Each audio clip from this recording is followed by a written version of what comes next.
heart attack, fast fatal heart impact, past painful scars. In fact, I blast tasteful bars and pass. I back up my actions, fact, don't ask, grab reactions, jacked, attack with every word, then act with class as they hear me snap. I got nothing to lose, cause I fought and felt the bruise. Now I'm not the one confused, call the shots and they produce. I ain't lost, I'm finally loose, pick a new silver excuse. I need the views to boost me to a new abuse of being used. Everybody wants a piece now, y'all can rest in peace now. You're dead to me, so peace out. Remember, you're discreet now, get ready for defeat now.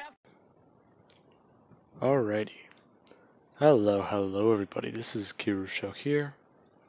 Now, whenever we last left off, Midoriya, he reunited with someone from his past, and has explained certain things to her.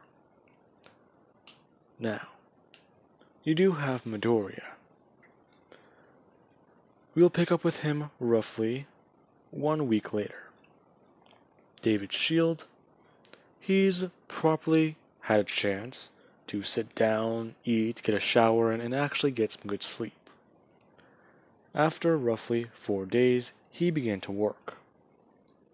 Now, it has been business as usual as far as the organization know. These safe houses, nothing has gone wrong.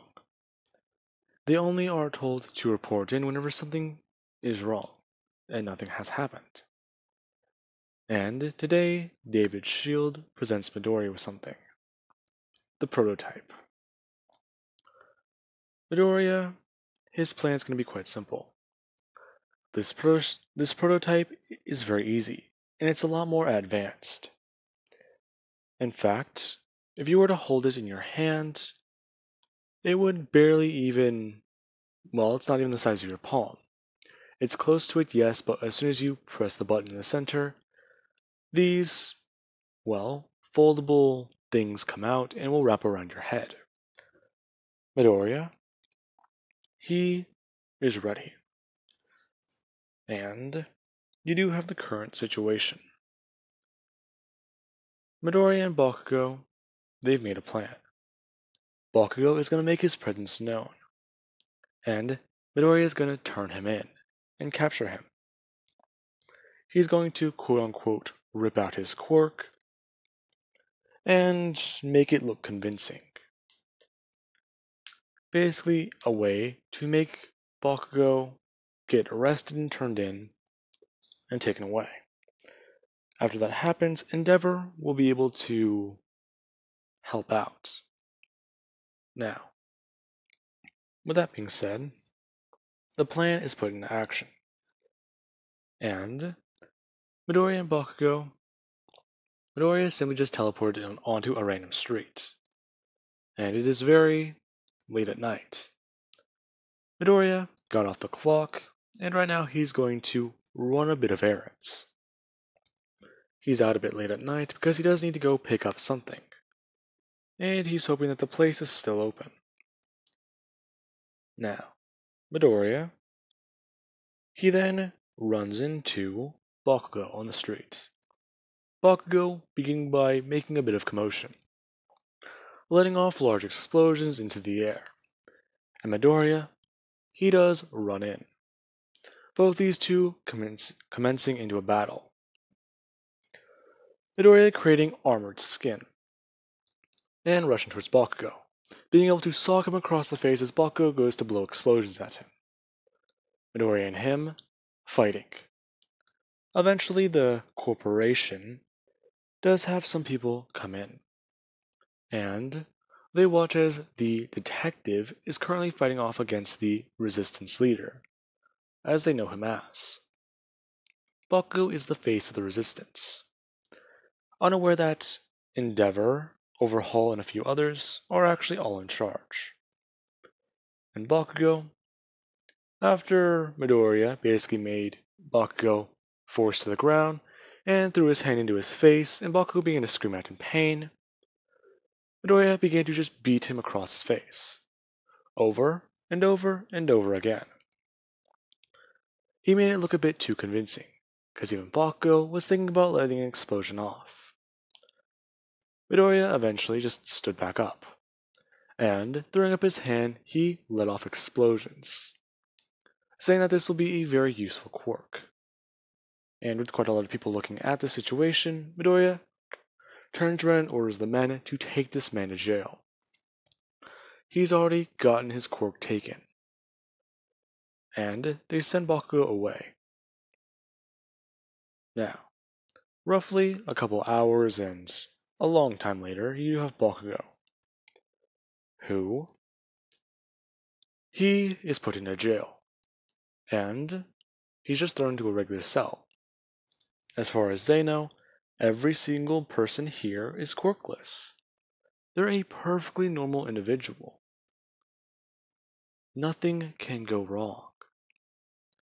Now, with that being said, Bakugo, after he does get thrown into prison and gone through all this not really legal crap, he does end up in a cell, and he does have to wait till the morning. Basically, whenever they know, they'll have a chance to escape and cause a prison break. Now, you do have Midoriya. He does head home and begin to think about the situation, along with talking with everyone. They all realize exactly what's about to happen. There is no turning back now. Midoriya is nervous, and he looks into the future. He gives himself a quirk and looks into it. As soon as he does open his eyes, he sees nothing. There is nothing there. The future, there's nothing set in stone. Oh God. Midoriya freaking out and trying to stay calm. As you do have Nejire, who tells Midoriya to calm down, and that he is going to be perfectly okay. In fact, if that means that the future is not set in stone, that means that you can do whatever you want with it. You are your own person. Think about it. We win, we lose. It doesn't matter. It was your choice. Yeah, you're right. But even then, I don't like it.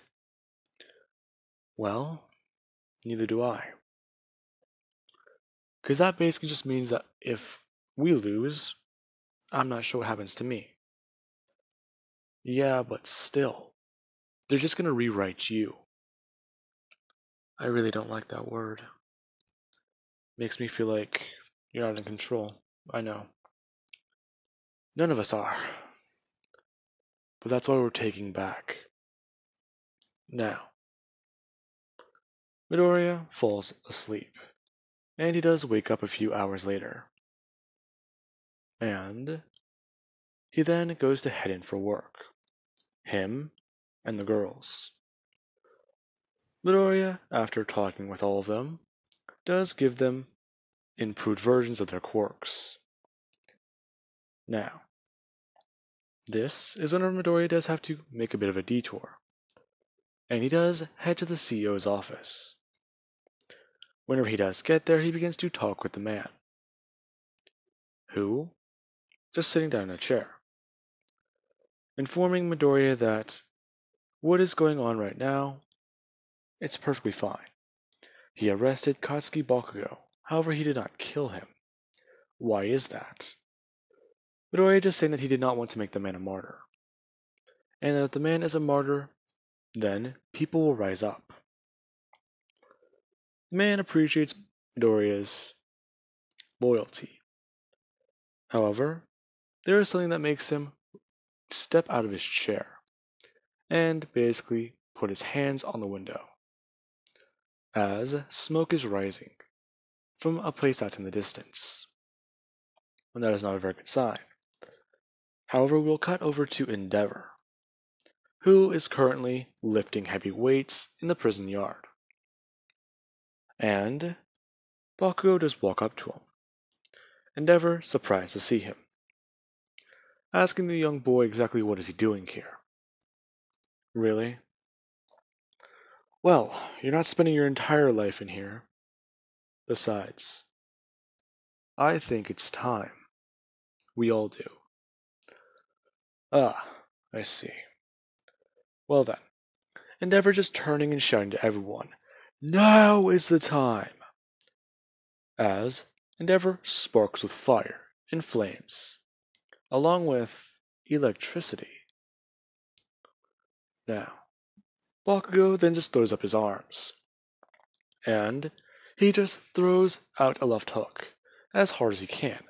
As soon as he throws out the hook, there's a large explosion, and you do have his entire arm covered in smoke, and basically bulging with muscle. Bakugo, yeah, Midoriya gave him an upgrade. Bakugo no longer needs gauntlets to create large explosions. Basically, all he has to do is blow up the sweat covering his arms and his fist. Even his palms. Now, Bakugo, he wants to test out this new quirk, as sparks begin to come from his feet, and he's able to simply just blast off, heading throughout the prison and just blasting over and over and over again, working up a sweat and just causing more havoc. While Endeavor, he's working on torching everyone in his way, anyone who gets in his way, while the other men begin to use their own quirks, random, odd, and even strange. Now, you do have that seed in Endeavor's arm. As soon as it reacts to heat, it simply pops out.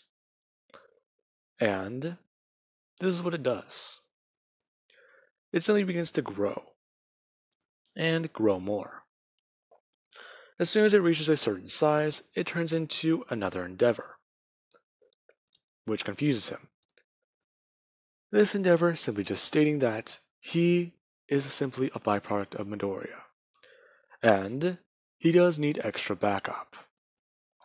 Before the construct of Endeavor, or basically plant version of him, whatever, throws his hands into the ground, and more things begin to sprout up.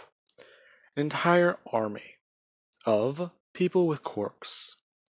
Endeavor just turning and looking at a large steel wall, running over and throwing his hand out as hard as he can. As soon as he does, there is a large shockwave, and the steel wall gets blasted away. Meanwhile, back over with the CEO. You do have the man turn around and spin around to order Midoriya. As soon as the man spun around, he already saw Midoriya with a strange device, and he rolled up to the back of his head before clicking on it. It popping out and immediately connecting to Midoriya's head. Midoriya's eyes beginning to course with power. What is this? What is that? It's quite simple. You see, you thought you could kill me. What are you talking about? Oh, you thought you could experiment on me and get away with it. You thought you could simply do whatever you wanted with my powers. You can't. I've had enough of this. Be gone with you. The man throwing out his hand, trying to wave Midoriya off. Midoriya waving his own hand. And the space in between these two completely disappears. The building gets shredded in half, from halfway down, before it does begin to try and build back together or even bridge. It simply just was erased. Now, the man is shocked, as he wants to get into contact with the reality benders. And they try to erase Midoriya, the man smirking. Midoriya is simply just looking in that direction, and saying no, as they don't do anything. They tried to pull Midoriya out of reality. They tried to stop him. They couldn't do that. That is illogical. That does not make sense. the CEO confused. Meanwhile, inside of the building, Toru, Momo, and Mei. They begin their own little assault. Mei sending out their own weaponized suits that they've constantly been improving to attack organization members, basically setting them to read people and faces they already are familiar with and have logged in as members of the organization. Basically, the No Mercy Protocol. I think I made that up. I feel like that's a thing from a movie. It sounds like it's from a movie. Anyways. Now, with that being said, you also do have Ibara, Toga, and Kendo. They themselves begin to kill organization members. And Toga, she can simply just look at a person and copy their quirk. Now, you do have Todoroki. Him and Dabi are trying to run throughout the facility and understand what's happening. First of all, most of the buildings just disappeared, rooms seemingly don't have any exit anymore, and there are killer flying robots trying to take everyone out. This is not the type of shit he signed up for. Now, as soon as that does happen, Todoroki simply gets his brother's attention. He blasts his brother with a wave of ice, and catches Dabi off guard, hitting him in the back and forcing him directly into a wall. Todoroki then grabbing his brother by his hair and pulling out a knife, telling him that he is going to give him one choice, and one choice only. The resistance, yeah, I never left. Besides, you don't really have much of an option, so I suggest you listen to me. Reality has been altered. Your top number 3 detective, Izuku Midori, is a reality bender. And Todoroki beginning to explain to his brother exactly what is going on. And Todoroki, he shows his brother. Midoriya gave him a quirk he asked for, the ability to show memories. And Midoriya basically gave him what he wanted, a way to convince his brother. He doesn't want to kill, he is family. Now, let's cut over back to Midoriya. These two men, they're staying in an office building. Then, they're standing directly in the middle of the ocean. Then they're somewhere in America. In the sky. At the very, very top of a city, a mountain. Out in the forest. They are having a battle. All of reality. They are all over at once and at no point in time. They are quite simply just staring each other down. This being what you can see physically. Meanwhile, outside of reality, you do have what's actually going on. Midoriya and this man are slugging it out, going back and forth. Midoriya creating weapons and rifles and simply just beginning to fire walls of bullets at the man. Well, the man quite simply just throws up walls, and begins by throwing his hands down and creating a pool of lava, trying to do anything to simply kill Midoriya. He can't erase Midoriya from reality, and Midoriya can't really kill him. So, this is the dilemma. As Midoriya and him begin to fight, they are simply creating, destroying, causing all sorts of havoc.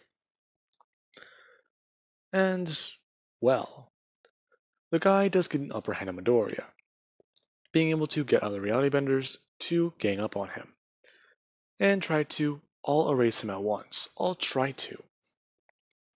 Meanwhile, back in the physical world, Midoriya, he takes a chance. He stops focusing on being outside, then jumps inside, and begins to throw up his hands, and tries to pull the man closer. As soon as he did that, the man goes to go flying forwards, throwing back his hands and trying to push reality away from himself. As Midoriya begins to run straight at the man and creates several knives, all poking out of his arms. Midoriya being able to grab the man and actually pull him in, basically giving him a bear hug that impales him in several different places, before trying to simply stare the man down in the face. The two, them simply making eye contact in that weird little second, there was a spark and an explosion.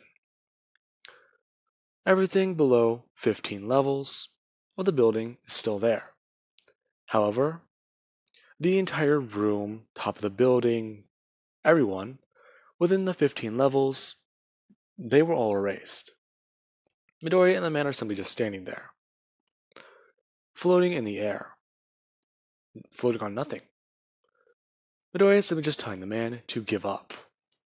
He already knew that once he gained his powers back, and he couldn't deal with him, he was dead.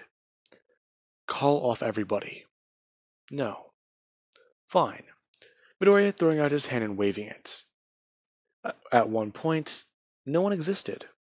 No one in the organization was there. Then they reappear. Midoriya and him doing this. They're simply erasing and recreating everyone within the organization all at once. Midoriya's erasing everyone that's not on his side. The man's bringing them back. Before Midoriya simply does one thing. Whenever he does throw out his hand this time, he turns it and spins it. The very top point of a building comes flying over, and directly impales both of them. Midoriya and the man actually being a bit in pain. Midoriya spinning his hand downwards and into his gut, ripping himself apart by simply ripping out his torso, and then reforming it and putting it back together, outside of the spike, while he just begins by bending the metal upwards, slamming it down, then slamming it into itself, over and over and over again, trying to destroy the man's physical body he just phased through. Midoriya and him going back and forth, before Midoriya just flies at the man and grabs him, and uses super strength, smashing him and throwing him through multiple buildings. The two having a battle for godhood, and the right for a world to exist. Meanwhile, inside of the building, you do have everyone else, along with Katie. Katie simply just running through and blasting waves of fire and light at everyone. Whenever she does encounter her allies, they all do meet up and try to leave. Now, you do have the big three. Nejire. As soon as out on their patrol, Mirio found out about what's going on and saw basically a building explode. He tried to run back and head back there. Meanwhile, you do have Nejire, who tells them to stop. What? Listen to me. You're not going to like what I have to say, but just please try to. What are you talking about? Listen. Reality is wrong. Nejire, don't tell me. Are you involved in this? Yes. But listen, this isn't the way the world is actually supposed to be. The Resistance are working with Midoriya. That traitorous scumbag. I knew that kid was too good to be true. So I'm guessing all of you, you're on his side, right? What are you to him? Have you actually been his little... what is it the right word to use? Don't even start with me. Listen, Tamaki, Mirio. This world, you already know about me. My friend died at a very young age. The organization found me. They helped me, yeah. They did that for both of you too. But this entire world's a lie. We're not supposed to be here. No one is. Listen to me. They're going to put the world back together. Midoriya is going to rewrite things. And he's going to fix our past. Tamaki, you had good parents. They loved you and you were very shy. But they told you never to stop using your quirk. Mirio, you have the same quirk as your father, but I don't want to hear it. Mirio saying as he goes to lunge forwards. Nedre just blasting herself up in the air, and beginning to blast down, trying to actually hit Mirio. And Tamaki. Mirio simply just going to fly up after her, as she does begin to try and run. Tamaki going to fly after them. The man is shy. He used to be. However, he does use that to his advantage, and after time he got over it. Now, you do have Nejire and Mirio. She's simply just flying around and trying to avoid certain things in the air that aren't really supposed to be floating.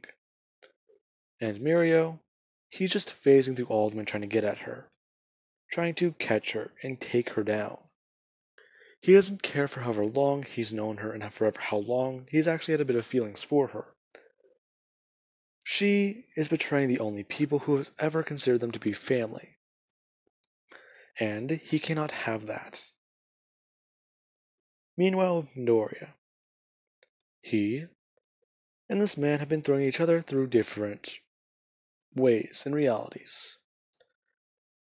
As soon as Midoriya punched the man across the face, they flew through a different reality. A world where things seem to be futuristic. And the man flew directly at Midoriya, smashed into a building. Each time they smashed to a wall, the reality was different. Robots, aliens, you name it. There were so many different things that it's hard to keep track of. Him and Midoriya having a battle across every single plane of existence you can probably think of. And their fight does eventually come to a bit of a climax. Midoriya, he has this tool ripped off of his head, and the power illuminating from himself begins to fade. The man simply trying to put it on his head, since it increased Midoriya's power so much. Midoriya just throwing his hands up and grabbing the man by the throat, and spinning him over and smashing him on the ground. The man trying to simply turn off Midoriya's powers, or even erase his hands. Still trying to get this thing directly onto his head. Midoriya just smashing his hand and just simply being by punching it, and throwing his elbow down onto the man's wrist, over and over and over again, before the man's wrist does break. And the man throws out power at Midoriya, sending him flying upwards throughout the air, and sending himself spinning downwards throughout the building. Now, Midoriya, he then goes on flying back down. He makes himself weigh a literal ton, and he begins to fall fast, immediately being able to smash into the man's body and send him flying straight down as he begins to phase through him. Midoriya phasing with him and quickly just spinning his body around, cutting off his arm whenever he does stop, and basically stop through the floor, then beginning to fly up. As soon as that happens, well, you do have Mei and the others, who simply begin to try and help out. They all begin to show up. Endeavor and Bakugo, along with the Resistance, they've made their way into the city, and begin their own fight. Endeavor basically has one for all, for those of you wondering, and are probably asking. Now, with that being said, these clones of Endeavor, along with Mount Lady and Overhaul, Overhaul simply just asked permission from Endeavor, and Endeavor gave it to him. All of them simply grabbing hands together, and Mount Lady beginning to enlarge herself, as they form the ginormous Overhaul thing. I don't really know what to say. Basically, construction of flesh? I'm not even going to try. Anyways, now, with that being said, they begin to wreak havoc on everyone around them, tearing through and mowing down the organization. And their military presence throughout the entire city. Now, people are actually being led to safety, and told to go in certain directions.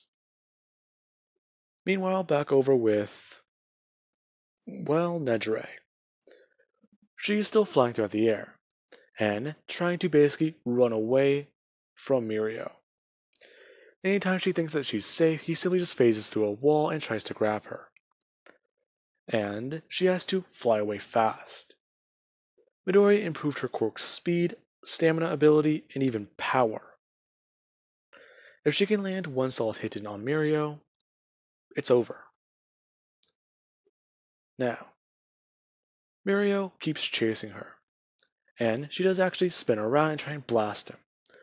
Mirio just flying straight through the blast, and simply just being by punching her across the face, hard. Her going to fly downwards as she throws out her hand and basically spins power out of it, before trying to throw it directly back at Mirio. This blast? Yeah. It does not do much. It just phases through him.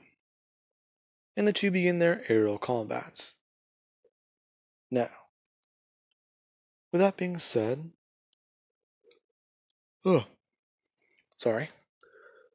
they do begin to fight, and Tamaki does catch up, eventually trying to smash both these two into his hands, and get them to talk. He caught Nejire, but she was simply able to blast downwards. It's basically just turning off the cork on her feet and throwing her hands upwards and just blasting down. And then going straight for Tamaki. Him simply just yelling that they just need to talk all this over, figure out exactly what she's talking about. Her just saying that Mirio can't be reasoned with. And Tamaki tries to talk with Mirio. Simply just tells him to stop trying to kill her, talk with her and they can figure out what's going on. Him moving forwards, basically defending Nejire. Telling Mirio that he's his best friend and he doesn't want to do this. You're right. You don't want to do this. I'm sorry. Him just moving forwards, and placing his hand solidly onto Tamaki's shoulder, telling Tamaki that he's very sorry. Sorry? You shouldn't be apologizing to me, you should be apologizing to Nejire. No. I'm sorry for this. Him suddenly just forcing his arm straight through Tamaki's heart, and stopping it. Tamaki spitting up quite a lot of blood, before looking up at Mirio. His eyes show everything you need to hear, really. The betrayal and the broken trust. Mirio, one of his only true friends, just broke his heart. Before Tamaki just falls. He falls out of the air, and he dies. Now, he then goes back to chasing after Nejire. Now, Nejire, she just tries to run. There's no way she can beat him with his quirk. Especially not the way he is. He just killed their friend. What the hell is she gonna do? Now, she simply begins to fly around, and eventually she does see Overhaul and the crew wreaking havoc across the city, ripping apart the military force and simply just adding to the mass of the creature. Her flying in, and trying to get their attention.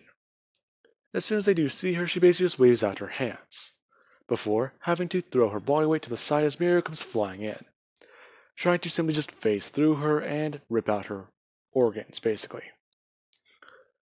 Now, with that, she simply gets their attention, and they do try and throw out the arm and hit Mirio, who tries to just phase through the creature and rip out any organs. However, he does find that this thing doesn't really have organs. Surprise, surprise. And he begins to try and fight with, well, it tries to fight with Mirio. And it's beginning to get very, very hard to keep up. Mirio can phase through them, fly, and has super strength. His quirk isn't really... yikes. It doesn't really have a lot of weaknesses. Now, back over with Midoriya. Him and the girls have been fighting off against the CEO. And Midoriya, yeah, he's not having a good time. The CEO, he didn't really give them all an easy death. He ripped apart Intelli, Ibarra, Toga, and Kendo, right before Midoriya's eyes. And then, what he did to Mei pissed Midoriya off. Midoriya keeps trying to simply keep up with the man. He knows that his reality-bending powers, they do have a limit. And you do have Mei. Whenever she was trying to blast away at him with his shoot, he tried to simply erase her, Midoriya trying to stop and counter the man. As soon as the force met each other and exploded, it basically tore off all of Mei's suit, and she began to fall throughout the air, bits and pieces left over.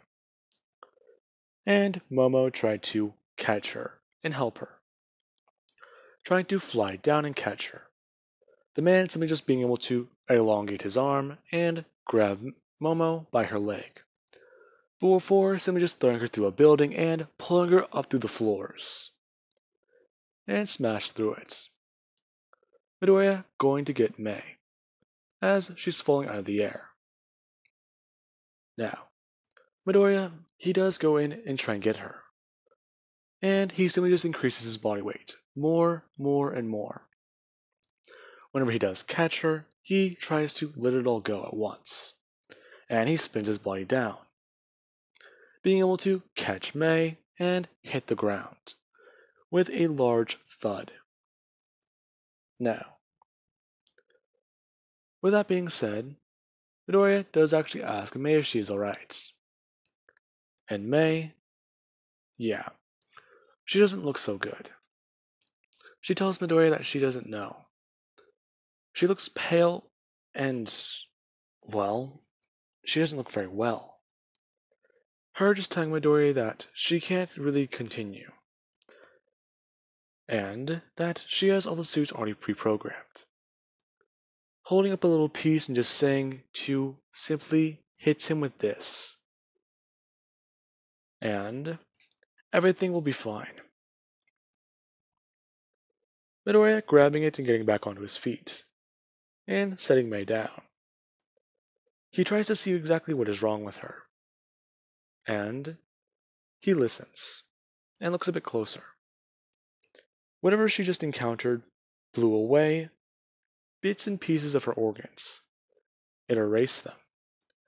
Midoriya is simply just trying to undo the damage, but his powers don't work. The man is on a higher plane than Midoriya, and it's clearly apparent. The two are close in power, but the man has the edge. Midoriya apologizes to Mei, and she tells him not to. Hit the man with the target, then go find that thing again. Or talk with Momo. She knows how to make them. Now, Midoriya listens, and he flies up, being able to get close to the man and immediately just smack him with this thing. All of these suits inside the building, redirecting themselves from hunting down the targets to hunting down this man. The man simply just snapping, and all of them beginning to disappear. The ones that are already fighting him, they're gone. And the man simply just beginning to erase anything in his path and in his way. Midoriya beginning by looking through the building, and pulling upwards with a magnet. Well, basically he turns his hand into a magnet, and pulls force upwards. Eventually he finds his piece. As soon as he grabs it, the man tackles him through the wall, and throws him through it. Midoriya simply just putting it on. Once again, and the man, he's pissed off. The two are back on equal playing fields. and Midoriya tells him that they are going to finish this once and for all, as he flies forwards and directly hits the man, tackling him. And the two begin to fly directly down into the ground. As soon as they hit the ground, there is a large explosion. And, surprise, surprise, the entire city explodes. At least most of it. The very few people who survived were the ginormous creature Overhaul constructed, and Mirio. Everyone else was obliterated in the blast. Even the members of the resistance that broke out, like Mina and Kirishima. Now, these two, they saw the explosion happen from the prison. They were trying to help keep order and simply take out the remaining guards. And they had to duck. Meanwhile, outside of reality, Midoriya and this man are out here once again, and beginning to fight. The two having a battle, which goes on for a very long time. Eventually, it's simply just reduced down to a punching match. The two are too equally in power. And eventually, the reality benders make their presence known. As soon as Midoriya and the other man see them, it's sort of weird. Weird brains in jars. And the reality benders are confused, waiting for an order. The man simply just ordering them all to kill Midoriya. Do it once again. And they try to do so. This not working. Now, this is odd. And Midoriya simply just states that if they want to do something, how about they kill this man? Pointing directly at him. The man just smacking Midoriya's finger away, saying that he can't not do that. He created all of them, and he can simply take away that power. There you go with that bullshit. If you could take away power, you wouldn't have taken mine away. You would have actually. And you would have had me killed. You would have had me erased. Besides, I can't believe you did this to them. To them? You can't see them? What? I can see them perfectly fine. Oh, so you can't see that they're actually people.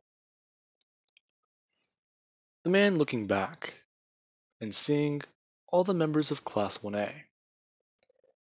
You have Bakugo. You have Ida. You have the guy with the 8 arms, Quirk, Denki. Surprise, surprise. You have every class member of 1A. Jiro, Momo. What the hell is going on? All of them are just standing there. And they begin to say in unison that they will not do a single thing either of them say. They are having a unanimous vote on how to actually use the power. And the man is surprised and shocked. All these jars, now they're just people. And the man is trying to figure out what they're talking about. Midoriya is saying, the man simply kidnapped all of them from the reality they used to be in. They all used to be classmates. They remember him, right? Franklin Richards. His quirk, a wheel of fortune. Lucky or unlucky. Meanwhile, you have this fucker who took us all captive at the USJ. Then, what did he do? He extracted my organs, my nervous system, blood, whatever you call it, name it. He took pieces of my body I probably didn't even know I had and implanted them into you, grinded me up, and put me into you. You all share my power. And why is that? Because this sicko wanted to be God. So if you want to know how to use your power, how about you kill the man who created you? And then, actually, how about this? Give me your power. The man looking at Midoriya, shocked.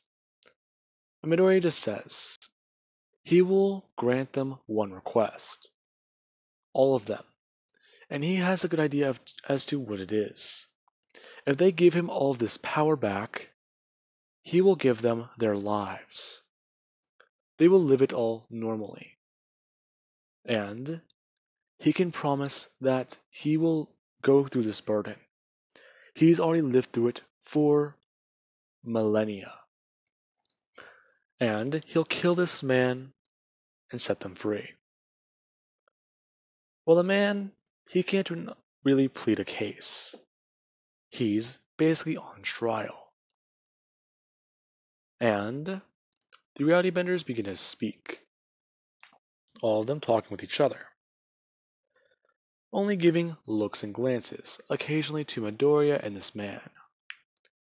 Meanwhile, back inside of what's left of the city that was torn apart, you do have Mirio. He survived. And so did the Overhaul creation. They're trying to figure out exactly what the hell just happened. A large explosion went off. Then, what next? They were all flung away. Overhaul simply just undoing everything. Everyone going back to normal. And Nedre, she does try to speak with them and talk with them, asking all of them if they are alright. Meanwhile, she's currently bleeding profusely from a wound in her gut. And they all begin to say that they should be okay. However, it's quite simply just what the hell just happened. Now, the horror is not over. Mirio sneaks up behind Overhaul, and he phases his arm through his body before just ripping out his heart, along with his spine. Overhaul dropping to the ground, dead. And Mount Lady begins to scream, enlarging in size and going to smash directly down into Overhaul. Yeah. She tries to hit Mirio, and he was right behind Overhaul. She didn't really have a lot of time to react properly. As soon as she smashed it down, Mirio just phased through her leg, and began to fly directly into her heart, killing her. Mirio begins to kill everyone, including Endeavor, saving Nejire for last, and simply just telling her one thing. What was this all for? Nothing. That's it. You betrayed everyone and everything for nothing. Your little resistance? They were in that city. They're all dead. No. Oh, please, Nejire. I always knew you were soft. And it's disgusting. I always thought you were strong, powerful. Yet you disappointed me. You can't say that. Not after you killed Tamaki. Killed him? Really? Even he was weak. He looked up to you. That was his mistake.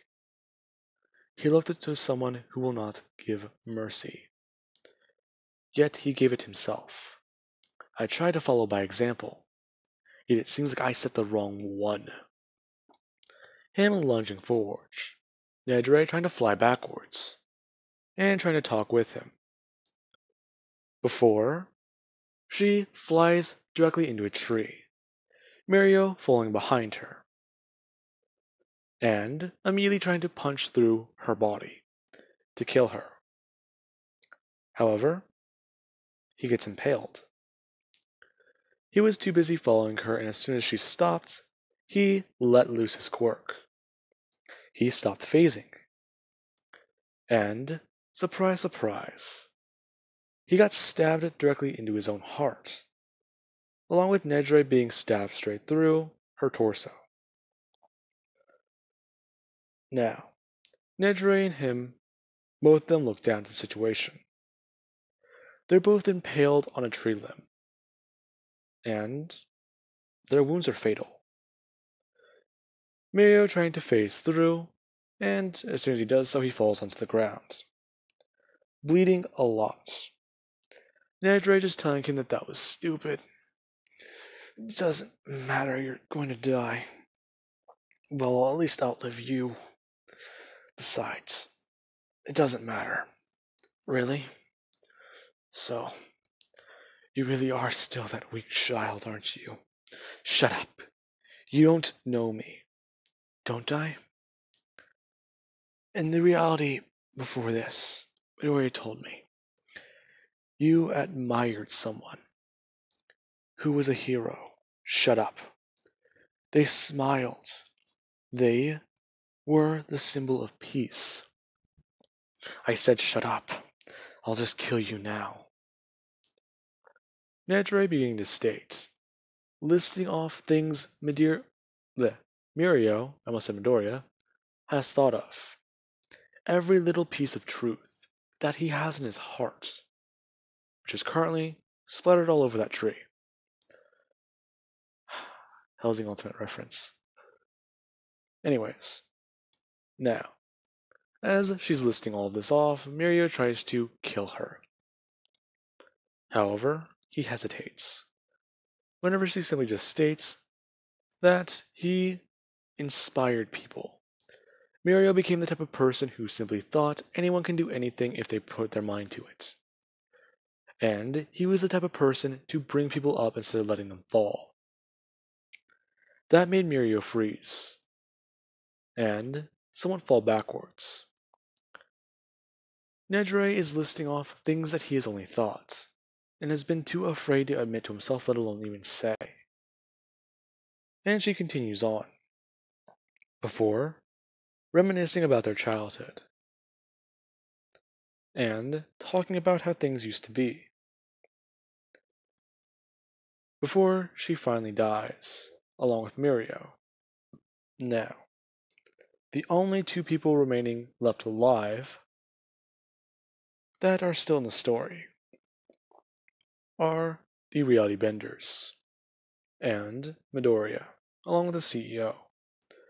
The man cannot plead a proper case. He says that they will be let free. However, they know for a fact that that is not the truth. And they simply all handed Midoriya off the power. As soon as Midoriya felt it, he could feel himself ascend. He went back to godhood. His powers were not limited anymore. He became his proper self. And he can see through every single lifetime. And he knows something. Before, he simply just puts his hand to the man's face. The man trying to do anything to get away from Midoriya. And do anything to even survive. Midoriya grabbing him by his face and ripping out the reality-bending power. The man dying in the process, as he crumples into a pile of dust. And Midoriya turns and waves his hand. Everybody in front of him, they return back to their proper lives. The timeline they are from, as they arrive back at the USJ, with no memory of what just happened, only aware that a villain attack occurred. Now, with that being said, Midoriya, he just looks, and he begins to think, as his power settles back in, and he regrows accustomed to it, looking back into reality, and seeing exactly the havoc that has been caused. Everyone he knows, the Resistance, the CEO of the corporation, they're all dead. Everyone is dead. And it's quite odd. Midoriya doesn't know what to do. And he closes his eyes for a second, before he opens them. And there is nothing but a door in front of him. All of reality, gone, disappeared, nowhere to be seen. And he walks in. He walks in thinking that this is it. This is his end. This is what he saw. Nothing. As soon as he does open the door, there he is, back in his room as a child, unaware of what's going on. Now, this is whenever someone grabs his attention. They're sitting in a chair and simply just looking at something. They're looking at him. Midoriya turning his head and looking directly at this person, thinking that there's no way that this person can see him. Oh, I do see you. What? Hello, Midoriya. Who are you? Who I am isn't important. Really? How am I here? Well, that is just it. You're here because this is the end of your story. What? Yes, the end. Listen, I have a rather unorthodox way of doing things. It's quite simple. Where one story ends, another begins. Do you follow? No. But who are you? My name. That's quite odd. You've said it before. Your name. Kirusho. Yes. Hello, Midoriya. I'm the one who gave you this power. Midoriya completely shocked.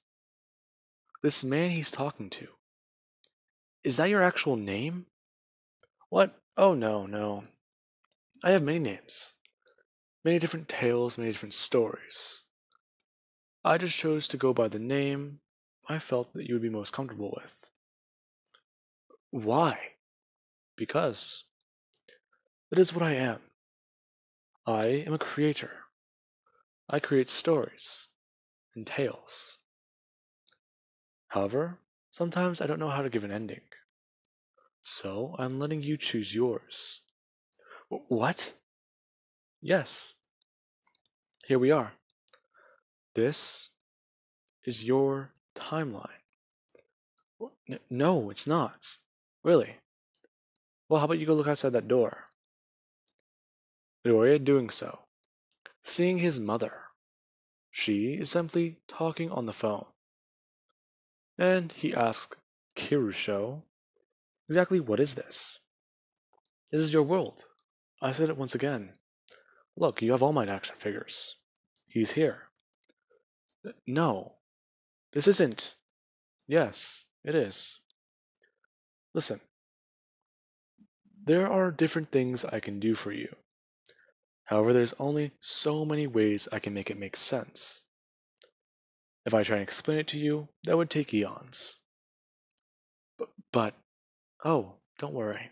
You don't need to explain yourself. I already know what you're going to say. Okay, listen. There are many different ways I can simply just give it to you. I can throw you into a thing called canon. This basically means I can put you into that story you cannot change. What? Yes. The story you cannot change. The world you cannot alter. That is the proper timeline. The way events are supposed to unfold. The reason why you cannot alter them is quite simple. If you alter those events, my knowledge is altered. Then that means the story will change and you will change. You cannot change yourself. What? That doesn't make sense. Yes, it does. Anyways, I can either throw you in a cannon, or I can let you choose the ending I know you're already going to choose. What is it? Well, you've always wondered how you got this power, correct? Yes. And I provide you an answer. Kirusho snapping his fingers. And it's nighttime. or roughly 5 o'clock in the morning, very early in the morning. And Midoriya sees exactly what's going on. Himself asleep. And he tells Midoriya to place his hand on his own head, give himself the power, and walk away. Wait, this is my past? Yes, it is. I'm sorry, why are you tearing up? Because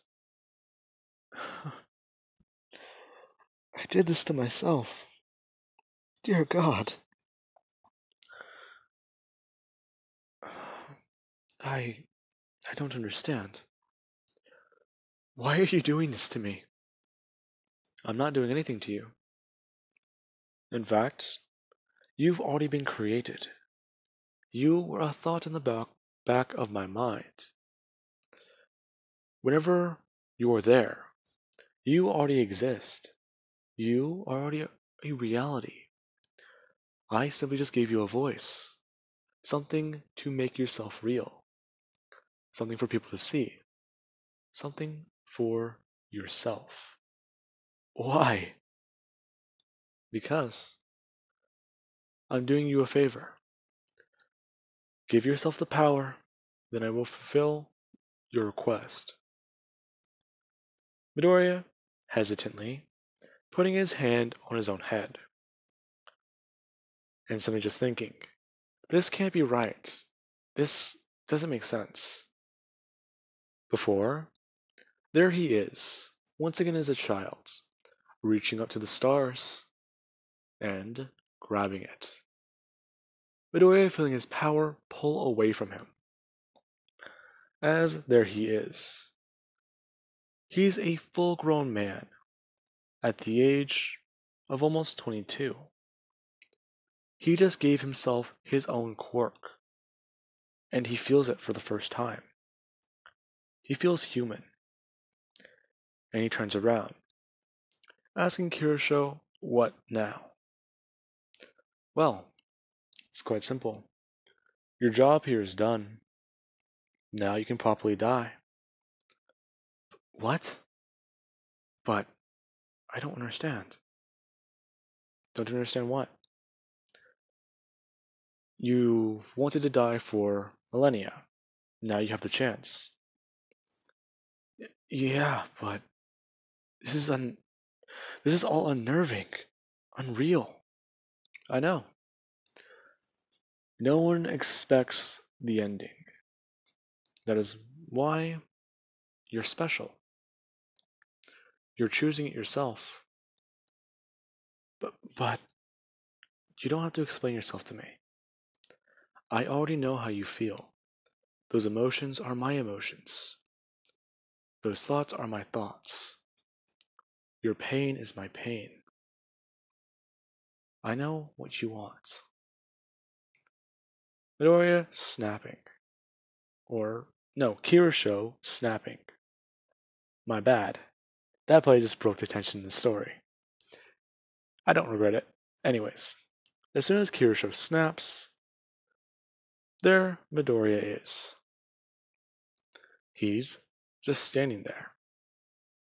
And Kirosho appears on his right. As he just says, he can pick anyone. All of the girls he has ever met in his timelines, he can spend lives with. He can give him an option to simply just reincarnate into a previous one. Or another one. So, which one do you choose? I don't know. I would ask... Can you just help me out with this? I can't. I actually don't even know your choice. What? I don't even know your choice. This is yours. Something you choose. Not me. So, all the girls Midoriya has ever met appearing before him, saying that each one of these girls, Momo, Toru, Intelli, Mina, Toga, Kendo, Ibara, you name it. He has spent lives with them. He spent millennia trying to piece together a puzzle, all while simply enjoying his power. Each life you've ever reincarnated into, you've loved one of these people. You've spent time with them. And then there's Melissa, the first one you've ever met. Yeah, I extend you this offer because I know, whatever your choice is, you will pick right. Now, Midoriya, he doesn't really know what to do. His choice. He can spend an actual life with someone and not worry about power, not worry about simply just going back to a starting point. He can finally live a life and die, and that frightens him. No more power, no more anything, no more corporation, no more story. Midoriya feeling guilty and dropping to his knees, him beginning to sob and cry. As you do have Kirusho telling Midoriya to not be afraid. Death comes for everyone. It's perfectly normal. Even my species die. What? That's not possible. Yes, it is, sadly. Here I am a god. Out there I am not. I have a specialized ability. I can make a story. That story becomes a world I can create and manipulate. And here we are. That is what I do. This is my power. Outside, I have no power. I'm simply human, like you. Now, Midoriya, he doesn't know who to pick. He loves all of them, but he knows at the same time that it can't be right. And Kirishio just informs him that this is not a bad choice. He loves all of them and they all love him. And Midoriya materializes in a room, unaware of what to do, where he is. Looking around and realizing that he's in a home. Walking over and picking up a picture. And he sees his family. The ring on his hand, and surprise, surprise, he looks up into the mirror and sees his own face. He gives it a bit of a test, waving his hand. Nothing happens. What's going on? Before his family arrives, and he spins around to see them. Exactly his family. Most of the girls from Class 1A, and some of the girls from Class 1B. All of them he has met before and loved. All of them his bride. Midoriya spends time with each one of them. Some of their relationships aren't exactly there yet, or at that point where they're ready to have a child. However, most of these girls, they're ready for that next step. They, well, have already committed a bit. And Midoriya, he does actually sit down and begin to talk with them. And try to explain to them exactly what is wrong with this reality. He used to be a god. Then, all of them informing him. They already know. They were given an explanation. Kirusho explained everything to them. This isn't, well, a choice he made and that he should feel bad about. They all genuinely love him. Midoriya, shocked. This choice wasn't just his, it was theirs. They chose him. And it made him feel better. He began to cry again. he began to realize he himself, he's free. He doesn't have to do this anymore. He doesn't have to simply just put on that brave face and think everything's going to be okay. Everything is going to be fine. He will find a way through this. He will find a way out of it. Because he has. He's finally found his way out. A peaceful world, a peaceful life, a loving and caring family. And he finds out exactly what his job is. His job is quite simple. He stays at home and loves and cares for everyone. Midoriya lives in a perfect world. No war, no conflict. Not really anything bad. And, roughly a year later, Kirusho reappears in front of Midoriya, asking him exactly if he is alright. And Midoriya, he is surprised and startled at the same time, telling Kirusho that he's perfectly fine. However, being human's a new experience. Yes, I'm aware. You experience things differently from whenever you're a reality bender. Yes, that's true. But I still can't get over this. You shouldn't. This is your life now. You're at peace. I do hope you enjoy it. Thank you. In fact, I actually do have something funny. The man, well, Midoriya, standing up, walking into a room and carrying a child. His son with Toru. Apparently, Toru's mom, yeah. She's a bit of a redhead, and Toru was born blonde. So, it skipped a generation. And there you have Midoriya and Toru's son, with red hair. Kirusho just asking the name. And Midoriya just says, his name is Kirusho. In fact, his other children, they all have different names. Different people he's met before, different things. In fact, his son here, he's beautiful. And I'm not too sure how to thank you for everything. You don't have to. Here, do you want to hold him? No, it's perfectly fine. Oh, come on. You gave me a happy life. At least just hold a kid. No, I'm okay. Are you sure? Yeah. In fact, I shouldn't really even be here right now. But I will tell you one thing.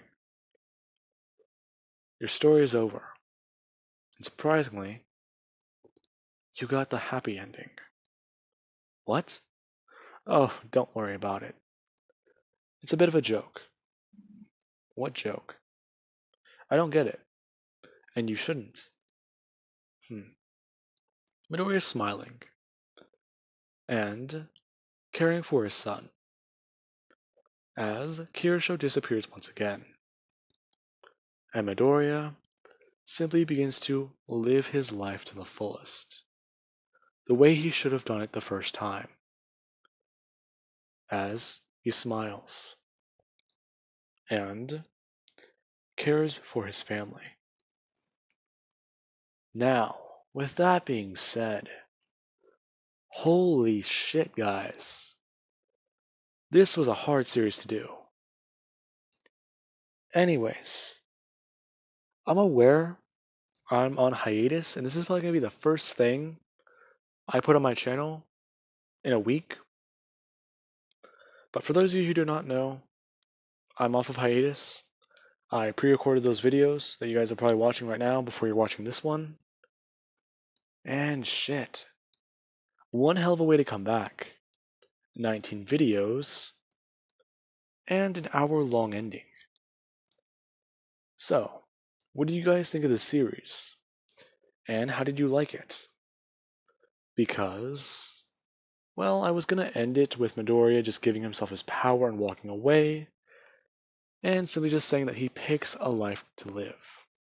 He chooses a life to live with. But that felt a bit boring. Anyway, guys, I do hope you enjoyed this What If, and I will be able to continue my other series.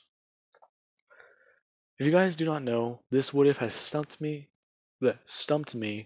multiple times with how to do the story, and how to actually do the world. Since I can basically say anything can happen and it makes sense for his power. I try to keep myself to a certain narrative with this one, because I can really just overplay it if I wanted to. But I didn't want to do that. So anyway, guys, I do hope you enjoyed this ending. And, well, not really much to be said about it. Anyway, guys, have a good night.